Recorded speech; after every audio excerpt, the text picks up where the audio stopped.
सर्वांना क्रांतिकारी जय भीम।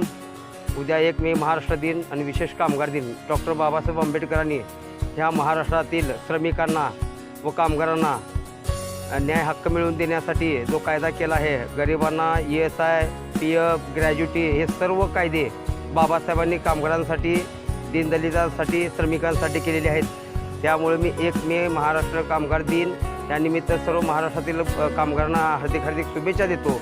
आणि विषय म्हणजे सोलापूर महानगरपालिकेमध्ये अनेक दिवसापासून जे पिण्याच्या पाण्याची अडचण होत होती, ते पिण्याची नळं महिलांच्या टॉयलेटसमोर लावलेले होते, टॉयलेटसमोर ते घेता पण येत नव्हतं आणि पिता पण येत नव्हतं, अशी परिस्थिती होती।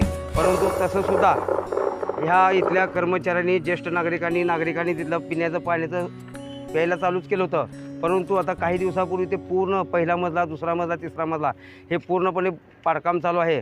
ऐन उन्हाळ्याच्या दिवसामध्ये इथं येणारे ज्येष्ठ नागरिक असतील, सर्वसामान्य लोक असतील आणि विशेष म्हणजे त्या गेटपासूनचा शिपाई, तिथल्या तिसऱ्या मजल्यावरच्या माडीवरचा शिपाई, कामगार, अधिकारी या सर्व लोकांना पाण्याची बोंबाबोंब होत होती।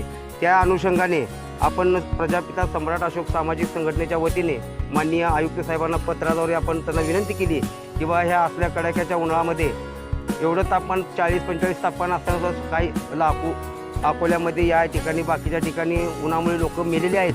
कालचंच उदाहरण म्हणजे एक महिला अतिक्रमण ऑफिसला आली होती, 3 मजले वर चढून गेली, तिचं वरचंवरून खालचं खाली झालं होतं। असं वाटलं होतं की तिला आता काय तर दवाखान्याला न्यायची पाळी येईल काय की असं वाटलं होतं। म्हणून आम्ही माननीय आयुक्त साहेबांना पत्र देऊन विनंती केली की बा इथल्या कर्मचाऱ्यांसाठी, नागरिकांसाठी जे पाण्यासाठी वणवण भटकंती होत आहे, बाटल्या घेऊन जार घेऊन फिरत आहेत, ते बंद व्हावं म्हणून आम्ही माननीय आयुक्त साहेबांना पत्र दिलं होतं।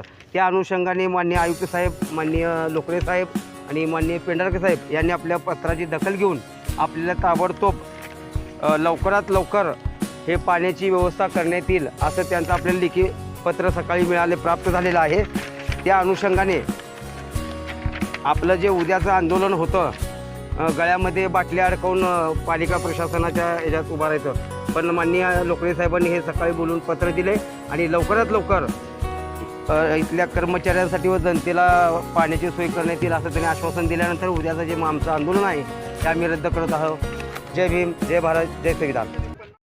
ताज्या बातम्यांसह ठळक घडामोडी पाहण्यासाठी आजच DD दर्पण न्यूजला लाईक करा, शेअर करा व सबस्क्राईब करायला विसरू नका।